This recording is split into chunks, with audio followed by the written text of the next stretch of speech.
Welcome to the Starzology Astrology podcast, and I'm your host, Alison Price. And I'm here again with my good friend, Arwynne O'Neill. Hi, Alison. It's great to be here again. It's so nice to have you. Now, in this podcast episode, we're going to be talking about Mercury. Yes. We're going to be talking about Mercury in the chart, some Mercury basics, and a little bit of how to understand Mercury within your chart. Absolutely. So let's get first down to it. So tell us a little bit about Mercury. Well, Mercury is, first, it's a tiny little planet that is the closest planet to the sun in our solar system. So it is named for Mercury, the messenger of the gods in Greek mythology. And he was the one who carried he had the wings on his little feet, and he just delivered messages. So that is what Mercury does in the chart. It represents communication. Yes. And as a planet, it can never actually be more than 28 degrees away from the sun. So this is an interesting thing that wouldn't intuitively be obvious to someone who's just starting out in astrology, that if you have the sun in, let's say, Leo, you would only be able to ever have your Mercury in either Cancer, Leo, or Virgo, one sign either side of your sun sign, because Mercury never, from perspective of the Earth, is that far away from the sun. Yes, it's always close, isn't it? It's always very close to the sun. So it's frequently conjunct. It's often just in the same sign, but a lot of the time it's also in like one sign over. Interesting. Yeah. And that tells you something interesting about a person right away. Just if you're looking at their chart and you want to know their communication style, whether communication's easy for them is frequently when they have those two conjunct, when the Sun and Mercury are either in the same sign or conjunct. In the same sign, yeah. But if they're in different signs, or if Mercury is retrograde in their chart, that can often represent be someone who has communication difficulties, or for whom language doesn't come easy, or they have maybe learning disabilities, or they've had to learn a second language and function in a culture where they're having to operate in a language that is their second language, or third, or fourth, or fifth, or what have you, and that can often be seen in their Mercury placement. Yeah, it's quite an interesting planet, because it's in every chart. Everybody has one, and it's right there up near by the sun. And it's very often, I think, also overshadowed by the sun if it's very close. Yeah. But if it is in, as you say, if it's in the sign ahead of or behind, it gives a different flavor to what they're thinking about. Yeah, totally. And in they call that combust, I believe, if something is too close within, I think, 5 or 10 degrees. They call that combust when it's conjunct the sun. If it's combust, it's less than 8 degrees. Less than 8 degrees. Yeah. So conjoined. Yeah. Yeah. It's like a super conjunction. Yeah. And then you've got the cazimi, which is when it's less than 17 minutes to the heart of the sun. But any planet can be in those positions. So Mercury, we have some. I love our keywords. I came up with Margaret Hone. I don't know if you ever read any of her books, and she was solid on keywords. And so Mercury's got a lot to say about things going on in the chart, hasn't it? Oh, absolutely. The main, I think, keywords is communication for sure. Yes. And we have other ones about, it's really what I think it's what you think about, what you talk about. And if you go back to that saying of thought, word, and deed, this is how it happens. Before you do anything in life, you think about it. Yeah. And probably then you talk about it, and then you actually go and do it. Yeah. And this is very much a Mercury process that we all go through. Yes, absolutely. And Mercury describes how you think, how you communicate, and the placement of Mercury, or the aspects that it makes in your chart, describe how effective that is often. Whether people even understand what you're talking about. Yeah. Exactly. Yes. Sometimes if you maybe will have like Mercury opposite Saturn, you might find that communication is very difficult for you. It's very stilted, and maybe you try to communicate and your message just doesn't get across very easily. Yes. Maybe there's a language barrier, or maybe there's a stutter, or like a speech impediment or something, or just the people around you just don't get you for a variety of reasons. And these things can be seen in a difficult Mercury placement. Yes. So let's talk about that then. What would be a good Mercury placement, and maybe what would be a difficult Mercury placement? So Mercury rules Virgo and Gemini. Yes. So if you're a Virgo or a Gemini, your ruling planet is Mercury. And so that would be a great placement right off the bat. Yes. And it is, let's see, it's in its detriment in Sagittarius and Pisces. Yeah. Then. Yes. So difficult there. Yeah. Yeah. So those would be like a less natural placement for it. Yes. Yes. Yeah.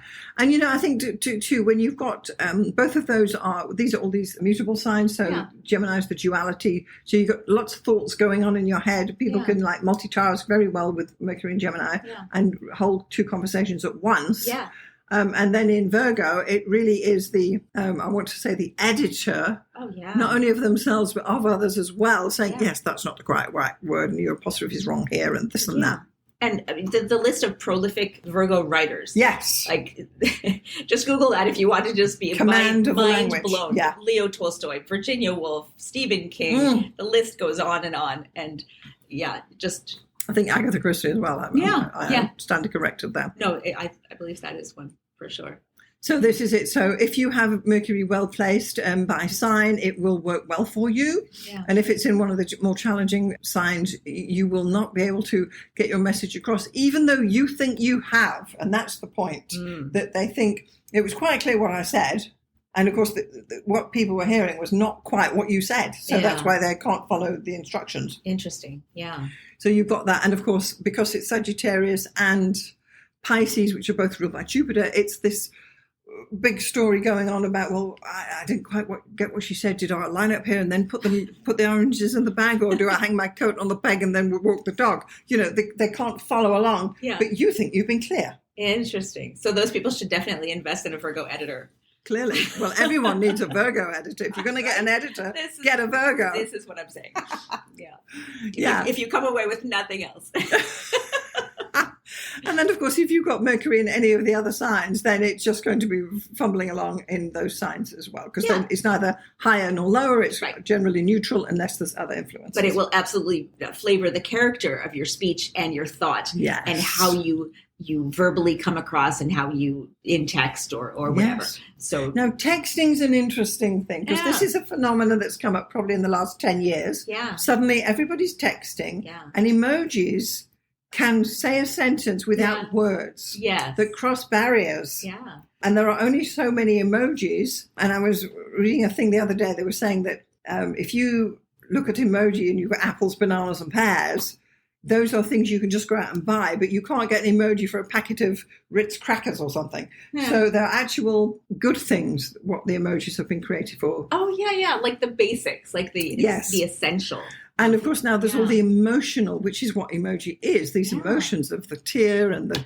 Yeah, the heart eyes and the cry laughing. And the mask on the and teeth whatnot. Gritted. Yeah, that's a favorite of mine. So the emojis itself are a product of course, Mercury rules languages. So this also includes, back when I was learning astrology, the big thing was Klingon was coming up. I know, we laugh.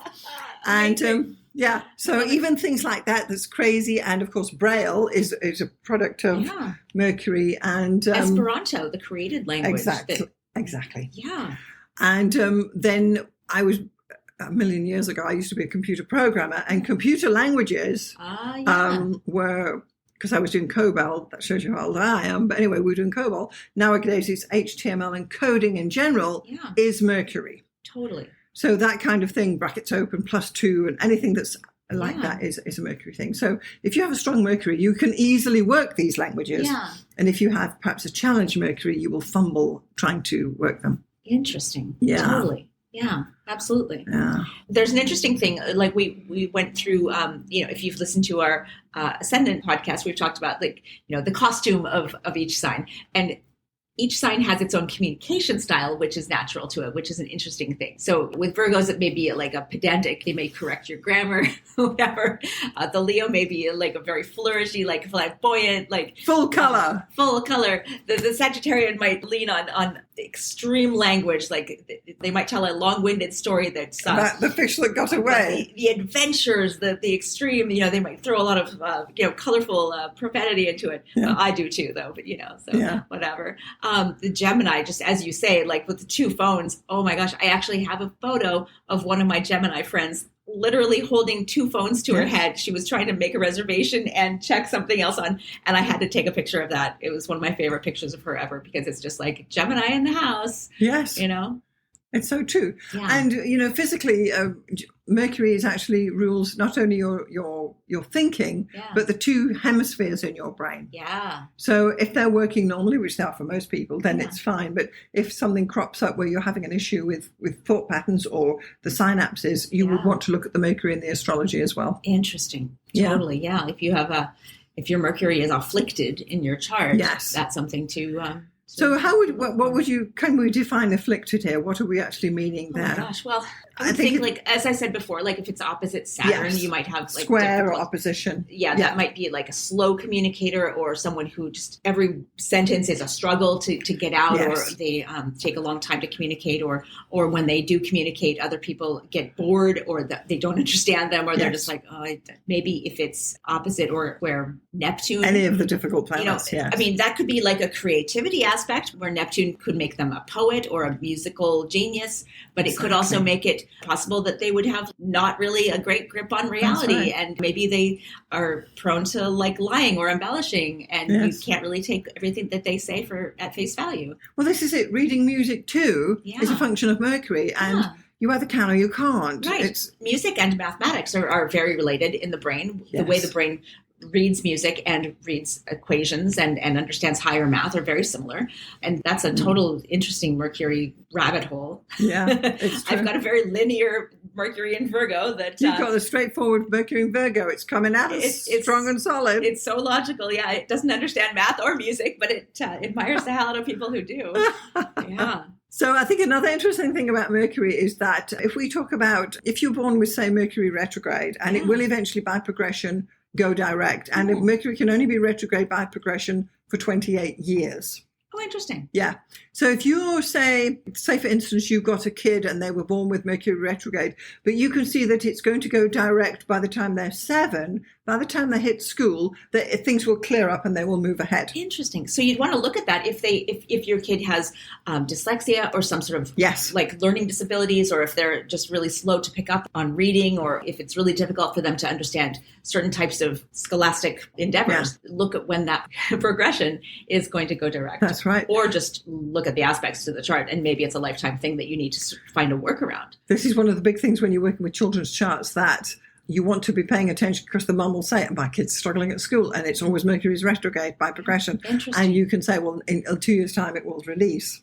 That's great. And the point is that the school system measures Mercury, reading, writing, and arithmetic. Yeah. And you've got to be able to write your answers, talk to the teacher, and do all these things. And if your Mercury is being held back, the child may be labeled, there's another Mercury word, as whatever, although things are changing. But the point being that if you consult an astrologer about a child who's struggling at school, you can then get a picture of when this will be released and Mercury moves direct again, and then suddenly they click and they get on with Mrs. Jones, whereas they didn't get on with Mr. Smith last year, and you think it's the teacher, but actually the Mercury's it's like they flicked a switch and suddenly they're catching on and they're talking and debating and moving forward. Absolutely. And I've talked to so many people too, as an adult, who they say, in school I could never get through a book because my imagination would just go crazy and I wouldn't be able to read a page of text because I would read a paragraph and my mind would be going in a million different directions. And you hear this, a lot of the time from grownups who they're out of school now, they manage to maybe focus on something else.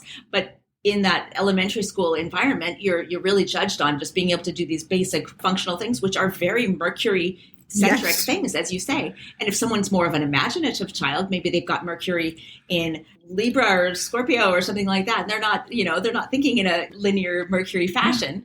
And they're not going to be supported to be their best in that environment. This is it, and maybe not so much these days, but back in the day, in the 50s and 40s, you were labelled as go and stand at the corner with a dunce cap on, right? Or worse, go to the other classroom where we're going to be just doing coloring books or whatever. And, So of course you can also look at this the other way, that if you have Mercury direct in your chart, it may actually station retrograde by progression at some point in your life.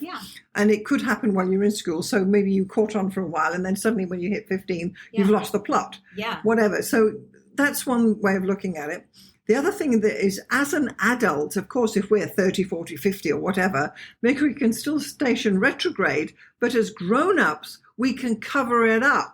and say, yeah, I don't quite know how to work Word or Excel, but let me just, I'll get back to you on that. And we're better at covering up our inability to understand what we're doing. Yeah. Whereas a kid is sitting there thinking, I don't know what the Battle of Hastings was. Yeah, exactly. And so as grown-ups, it's not a bigger problem because you just smooth it over and say, oh, well, I'll get back to you and I'll. And as you say, like that could be a Mercury retrograde progression thing. But as an adult, you'd be thinking, oh, is this menopause? Is this because technology has moved past me? Is this because I'm emotionally unable to comprehend these things because I'm overwhelmed?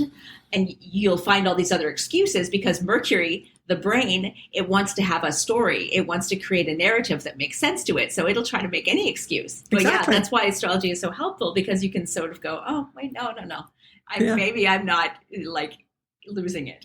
Exactly. Maybe it's this temporary thing that I can actually find a workaround for. Exactly. Yeah. So, many happens to many adults, and really you suck it up and it doesn't matter. It's more effective with kids. Yeah. But if you consider Mercury's retrograde for 3 weeks, 3 times a year, that's 9 weeks out of 52. So whatever that percentage is, that will be the percentage of people who are living with a progress Mercury retrograde at the moment, and they're struggling to get their message across. But we will cover, and you might just need to take some extra courses, even though they might say, oh, the boomers can't work Facebook.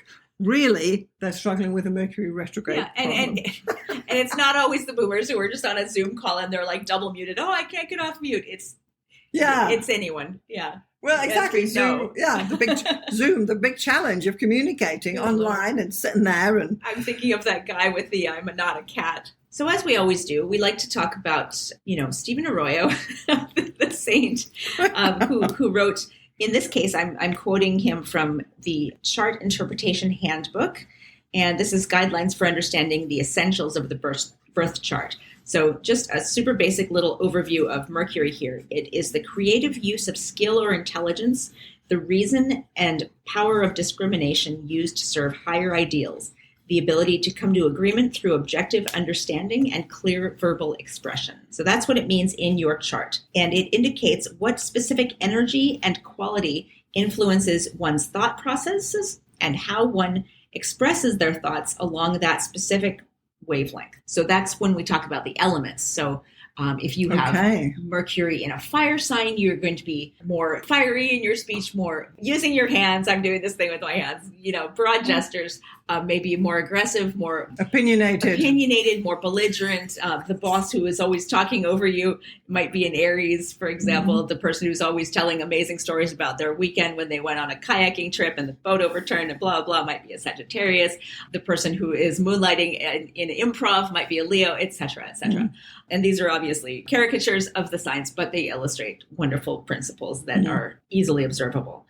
It shows the need to be understood by other people who are attuned to ideals in a similar way. And this is where you might be attracted to people who speak in similar ways. So you'll look at your chart and be like, oh, okay, well, we all have Mercury in earth signs, and that makes it so we easily understand each other. Yes. That kind of thing, as well as the need to receive ideas and information from the outside world in a certain way. Mm-hmm. And this is like the learning ability. This is so interesting. So important to be able to learn things in a fashion that makes you remember it and retain it and be able to use it and apply it to your own life instead of just having it wash over you or not be able to read a paragraph and that kind of thing. Mm-hmm. So, I mean, we're out of COVID now, but when the homeschooling thing was happening, how helpful would it have been if you, as an astrologer or someone who dabbles, could be like, okay, well, my kids one has Mercury in Leo, the other has Mercury in Virgo.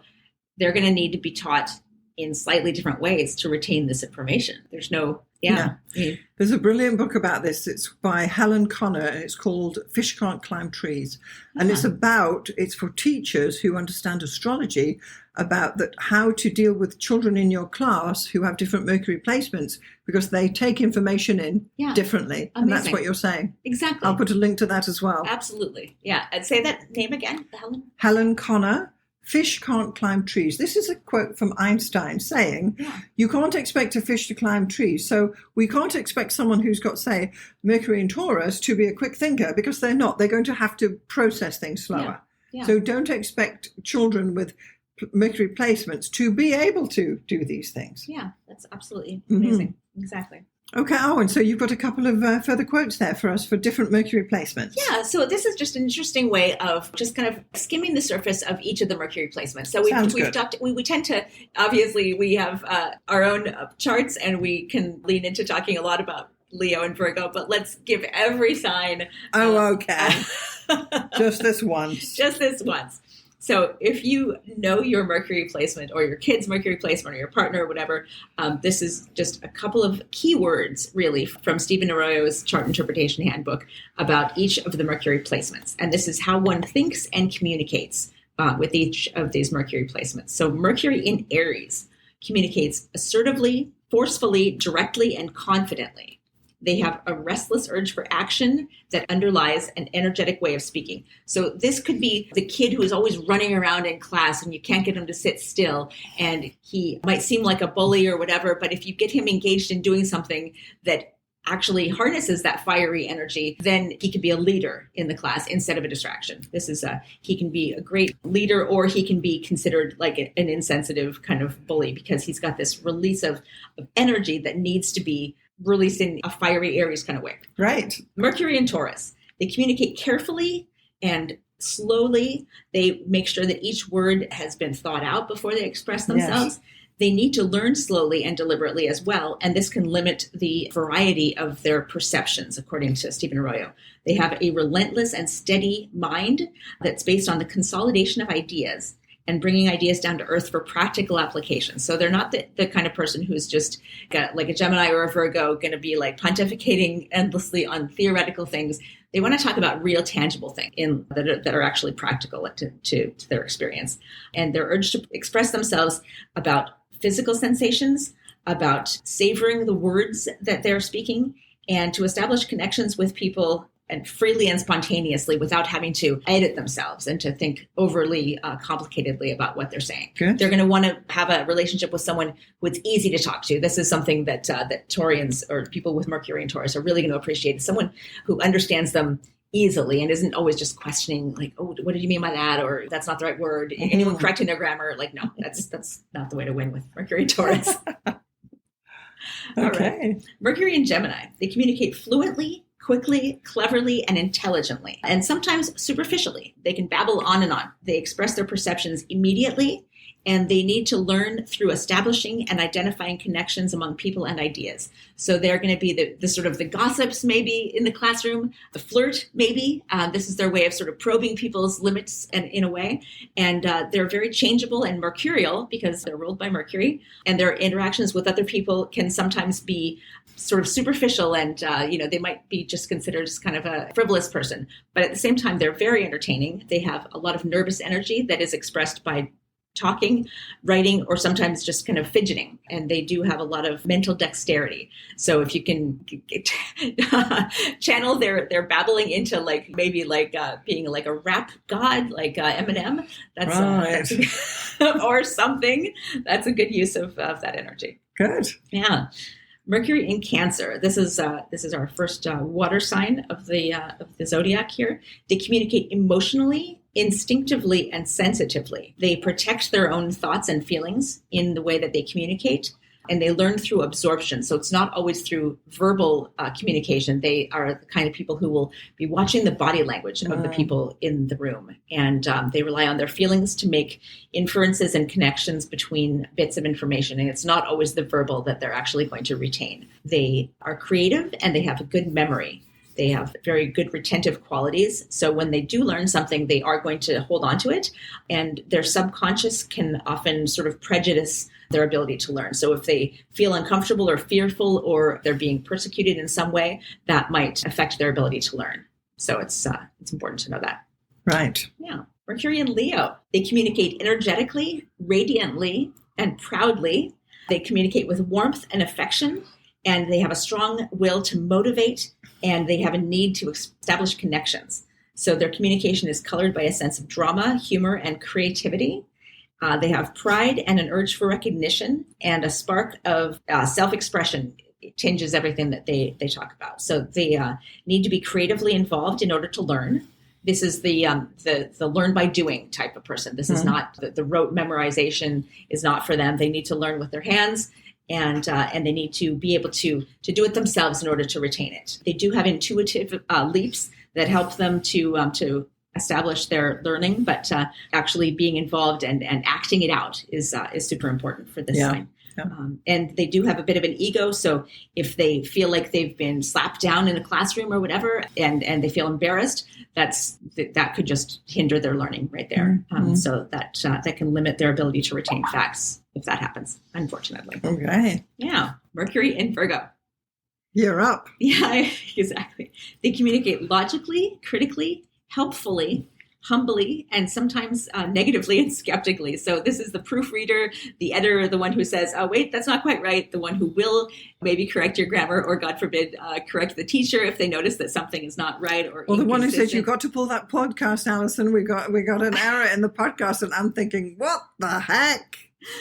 Yes, exactly. Yeah. But then they will actually go and listen to it and tell you the exact timestamp of the second where the error occurred, so you don't have to find it yourself. Go Virgo. Speaking for a friend. Yes. So Mercury in Virgo has the urge to express themselves matter-of-factly. They demonstrate their analytical skills. They have a need to discriminate among ideas and put them in a logical sequence to understand them. They want to be practical and helpful when they contribute their ideas. So this is an interesting, just a tangent, as I always do, speaking from personal experience. Of course. All of my teachers, when I was in school, I went to a school where it wasn't just, you didn't just get grades, you got a little paragraph about yourself, which was awesome. But reading them again as an adult, it's hilarious because so many of my teachers would say, Arwynne is very quiet in class, but when she does speak up, she contributes something amazing and insightful that helps the class move forward. Wow. Yeah. And that's exactly what you want as a Virgo. You don't want to just babble and like extemporaneous, But you're bringing in this information here now, today. Right. You're living this Virgo. In the hopes that it will help people. In the hopes that you will retain something and go, oh my God, that helps me understand my son, daughter, partner, mother, whatever. Yeah. And the negative side of Mercury in Virgo is it can be over attentive to details. This can hinder their perception of the larger viewpoint and their ability to make connections. So definitely this is the forest for the trees thing. Where you overly focus on details and then can't see the big picture. And yes, guilty as charged. I can totally attest to that. Mercury in Libra. They communicate intelligently, diplomatically, and elegantly. They have an urge to express their perceptions harmoniously and in a fair-minded, objective mode, balancing all of their perspectives. They have a need to be impartial and tactful and to establish connections with others. So they might be very polite. They might bullshit you to get you to like them. Charming. Yeah, exactly. Their verbal expression is colored by an aesthetic sensibility.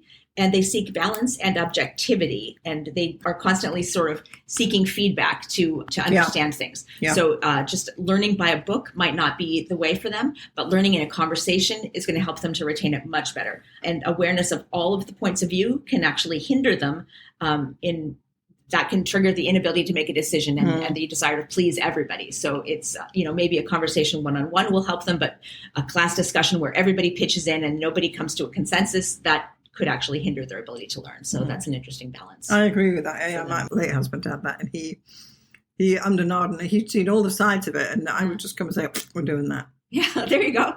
It's fine. Yeah, and that's one of those interesting things in relationships where you can really help each other if you have different communication styles. Yes. I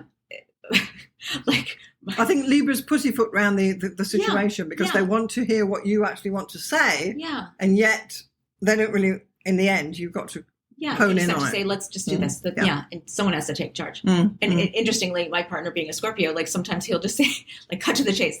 Where's his Mercury? Mercury in Scorpio, yeah. So one of his favorite things to say to me is cut to the chase, or like, Oh, really? Yeah, it's hilarious, yeah. And of course, I don't love to hear that, but, it is helpful. And you don't like to do it either. No, but to say the thing. I do need to hear that sometimes because I will tell a story where I just bring in way too many details, and it's like, what was the point of that? And sometimes I don't even remember. Anyway, yeah. Next up, Mercury in Scorpio. Wow, you're up. Mercury in Scorpio communicates powerfully, deeply, and passionately, often non-verbally. They can form deeply intimate bonds through communication. They have the urge for verbal expression that comes from the depths of their being and is never superficial. They have a profound need to learn by penetrating and probing to the core of reality. Yes. They are not like a Gemini where they want to know all the things and have all the trivia. No, they want to know how something works. And they'll become very impatient with, I've found, debate shows on TV, because watching people talk over each other and just bicker for the sake of hearing their own voices is infuriating to them. And interestingly, I found watching ads like on YouTube or whatever is just painful to them. Like they hate to have communication forced on them that they feel is unnecessary, irrelevant. Like they want to penetrate to the importance. They don't want all this just verbal flotsam like clouding up the mind space. Let me give you an experience that I had recently with your young man. Ooh. And we live in the same building, and I was coming in the door and he was going out the door, and within the time it took to open the door and for him to walk out and me to walk in, he'd hit me with 3 probing questions. And I was saying, yes, no, okay. Then I said, is this a quiz? Yeah. Oh my God, that's hilarious. Yeah. That's amazing. It's the yeah. Yeah, they want to know. They want to know that they want to know. Yeah, so I mean, if you're hiring an investigative reporter, like Scorpio, yeah, definitely. Mercury and Scorpio is a great one. Yeah, and just to finish it off, the objective understanding can be blind or hindered by an overly intense and willful and emotional nature. So yeah, that's very true. The use of skill and intelligence is important, but it's also influenced by their powerful emotional desires and the urge to uncover others' hidden motivations. So they may just be listening to you, and at the same time, they're just watching you. They don't actually hear what you're saying because they're penetrating to like, what's your body language doing? What is your eye contact saying? Yeah. They might not even hear a word you've said because they're just trying to figure you out. Yeah. But yet they make very, very deep friendships, because once they do feel they understand you, you've never been understood better, because if they actually accept you after doing that whole X-ray scan, like the 3D X-ray thing at the airport, that's the the Scorpio vision. If you can still be friends with them after that, you're actually accepted for who you are. Mm-hmm. Yeah. Mercury in Sagittarius. No, this is detriment, right? Yeah. Okay. There you go. Important. They communicate openly, truthfully, optimistically, enthusiastically, and tolerantly. So tolerantly being like tolerant of all different perspectives. They're very globally minded. This is the traveler, so the experimenter and the scholar. So they need to learn. Their need to learn is expressed through restless aspiration that propels them towards an ideal. Their thinking and reasoning are guided by long-term goals rather than mundane details. So this is another thing where if you are, Mercury in Virgo or Mercury in Gemini or something else, they may find you superficial in your communications, and they may be kind of annoyed at what's the global perspective? Like, how does that impact the environment, or what's that going to mean in 30 years or whatever? This is the Mercury in Sagittarius perspective. They have a need to establish connections with others by being direct, truthful, and broad-minded.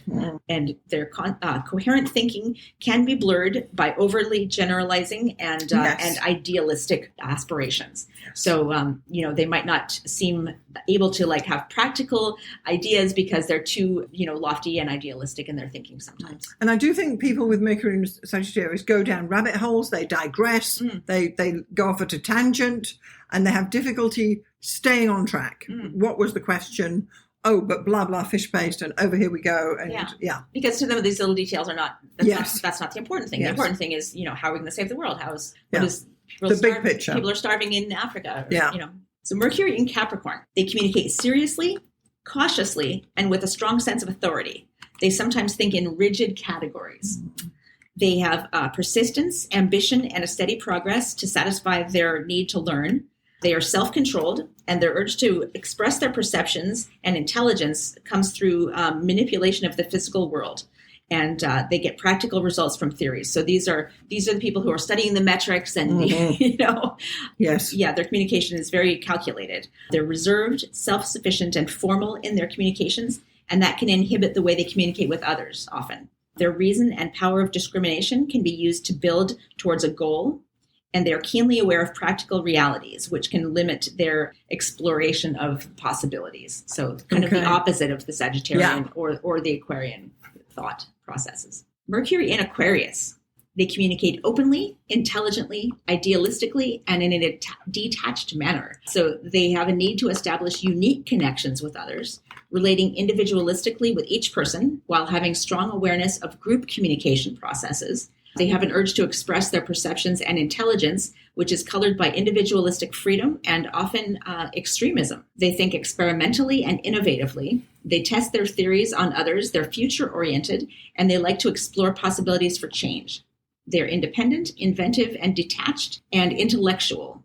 And their expression of ideas can be erratic, fragmented by unpredictable connections between unrelated concepts. So this can make it hard for them to focus in a classroom because the example that I mentioned before, they could, read a paragraph and all of a sudden be off on a tangent of, what if this? And, how could this work? And inventing their own thing that could revolutionize this or that, or bring some group together and that's not the assignment though. Right. So a very challenging one, I would think, especially like in a kind of classroom environment, but obviously more and more important in this day and age with Pluto in Aquarius and the age of Aquarius, the whole thing, technology. It's super important, but not easy. And it's interesting too, because we are having so many more people in the world who are on the autism spectrum or who have different, neurodivergent sort of approaches to learning. We're not just going, okay, well, this person has a disability anymore. We're saying, okay, no, if they think differently, it's really important to accept it and to find a way to bring them in and use the abilities that they have and not just go, okay, everyone has to learn this one way. Like back in the day, before my time, even if you were left-handed, that was you can't be. You need to learn to write with your right hand. Yes. Which, now we think that's appalling. 100 years from now, we're going to think the way that we dealt with teaching people with learning disabilities, as we call them, is atrocious and primitive. Yeah. And finally, we have Mercury in Pisces. They communicate sensitively, idealistically, poetically, evasively, and imaginatively. They have compassion, which motivates them to express their perceptions and their intelligence sympathetically with others. They establish connections with others in a psychic and spiritual fashion. So sometimes what they're perceiving in a conversation is absolutely not what's on the surface, similar to a Scorpio, but you may feel a little bit less invaded, but it's every bit as probing, but they are maybe not as obvious about it because they're just, it's all going into it's intuitive. They're not using it to establish a relationship with you. Yeah. They're using it just for their own, mental data bank or whatever. They have a verbal energy, which is inspired by flexibility and the power of synthesis. And their reasoning and powers of discrimination can be clouded by confusion, daydreaming, and self-deception. So that is interesting. Wow. Yeah. The water signs I find it's the least comfortable, I think, for Mercury placements, but it can also be the most creative. Some of the best songwriters have a lot of that Pisces energy, or poets with Scorpio and singers and Oh my gosh, yeah, absolutely, yeah, because those are all forms of communication. It's just different, yeah. So that was all the Mercury signs. Well, this is great. Yeah. Okay, Arwynne, so we've had a good look at Mercury basics. We've spoken about basically some keywords of what Mercury means, how it can be expressed through the chart, and we've had a close look at some Mercury by sign placements, which is a great starting off point for Mercury. I do believe we'll be digging back into Mercury later. Yeah. We've certainly had a look at some Mercury return cycles in the past, and no doubt we'll look at the ones that are coming up. So it's quite an interesting planet. It's one of the main visible planets, and hopefully we'll be looking at this again. Absolutely. So thank you so much for coming again and for all of your insights. Thank you for inviting me, Alison. It's been great. It's a pleasure. See you next time. See you next time.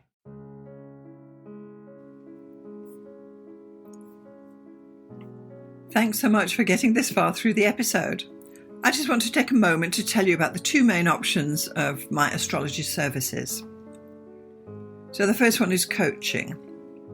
If you are an aspiring astrologer, and by that I mean someone who's perhaps a hobbyist astrologer or someone who's learning astrology or a student, or you've got a few books and you've been doing it for a while, but perhaps you need a little bit of help to bring it all together, then maybe getting some astrological coaching from me would be the answer for you.